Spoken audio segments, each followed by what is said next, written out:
You said sorry this morning, before you'd finished the sentence. Maybe in a meeting, before asking something completely reasonable. Maybe on the pavement, when someone walked into you. Maybe for nothing at all, for simply existing in a room. That isn't politeness, that's a survival response. And it has a name the research is quite specific about. There are 4 kinds of people who recognize themselves here. The research on each is precise. There's the meeting room apologizer. Sorry, just a quick one, before asking what everyone needed to know. There's the kitchen apologizer, who says sorry to the dishwasher for opening it. There's the text apologizer, opening every message with, "Sorry to bother you," even when the other person asked them to. And there's the quietest one, the person who apologizes by going small. No word required, just a shrinking. The psychological term for what links all 4 is the Fawn response. Honestly, once you see it properly, a great many small moments stop being small. Here's what's interesting. When psychologists talk about responses to threat, most people know 3: fight, flight, freeze. There's a 4th, and Pete Walker, a psychotherapist who's worked with complex trauma for over 30 years, gave it its name in 2013. The Fawn response. Becoming more appealing to the threat instead of resisting it. Smoothing things over before they go wrong. It doesn't look like fear, that's why it gets missed. It looks like being helpful, easy to be around. Walker described Fawn types as people who behave as if the price of admission to any relationship is the forfeiture of their own needs. Read that again. The price of admission to any relationship is the forfeiture of your needs. That isn't a character flaw. That's a nervous system that learned, under real conditions, that taking up space was the dangerous option. And here's where it gets uncomfortable, because there's a particular kind of person you probably know who runs this strategy without ever calling it that. Picture the eldest daughter at a Sunday lunch, 28, properly competent at her job, sitting next to a relative who's making a slightly cutting comment about her career. She laughs, she redirects, she offers him more potatoes. By the time pudding arrives, she has, quietly, taken responsibility for the mood of the entire table. Nobody at it has noticed she did anything at all. That's forming. That's the strategy, and the cost is invisible, which is what makes it dangerous. Polyvagal research, developed by Porges in the late 1990s, helps explain why this becomes the default.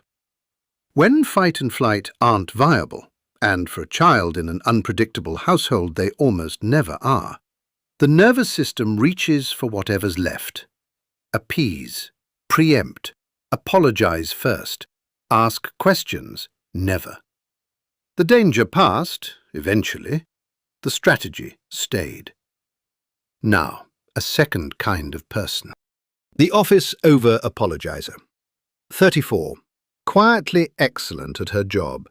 Sends an email at 4:47 p.m. opening with, "So sorry to bother you," about something her manager specifically asked for that morning.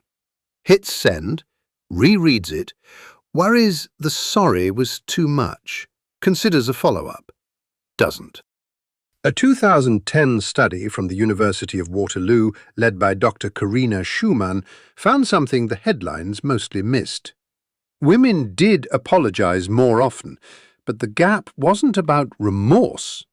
It was about threshold. Men, in the study, simply decided more often that an apology wasn't required. This isn't a story about caring too much. This is a story about who was given permission to take up space and who wasn't. The data on who isn't is properly sobering. Recent workplace research suggests around 3 in 4 senior women report imposter syndrome at some point in their careers. For adults under 35, the figure rises higher still. A whole generation quietly apologizing for being in the room. If this is starting to sound a little familiar, and you'd like more like it, there's a subscribe button somewhere below. No pressure. Now, a third kind of person. The 3 a.m. apologizer. The one who replays a perfectly fine conversation from 6 days ago and decides around 2:30 in the morning that they were somehow too much in it. Drafts a message in their head.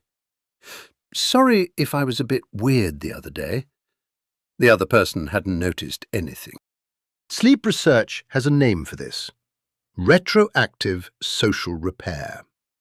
The brain refusing to file the day away cleanly, returning to old interactions, apologizing for things the other party can't even remember.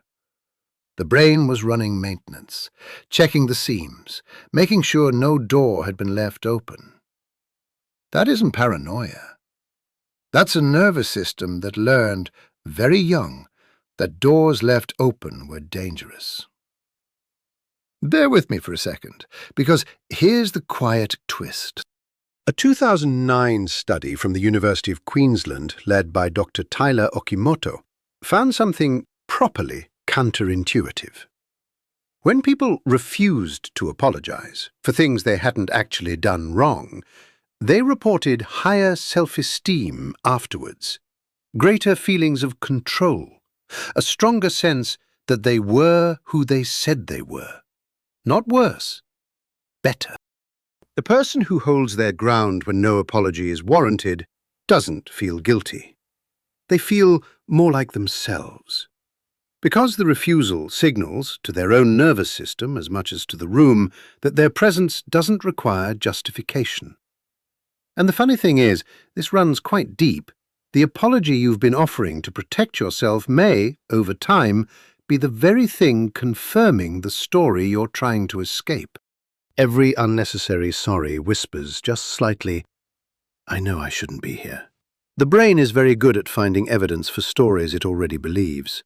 It files that whisper away too, adds it to the case, builds the file thicker year after year. A fourth kind of person, finally, the quietest one. The one who doesn't say sorry out loud at all, who simply takes up less space, lower volume, smaller portion, standing slightly behind in the group photo. The apology has become posture. It no longer requires words. What the research keeps insisting, across all four, is that the people running this strategy are not at the bottom of any hierarchy.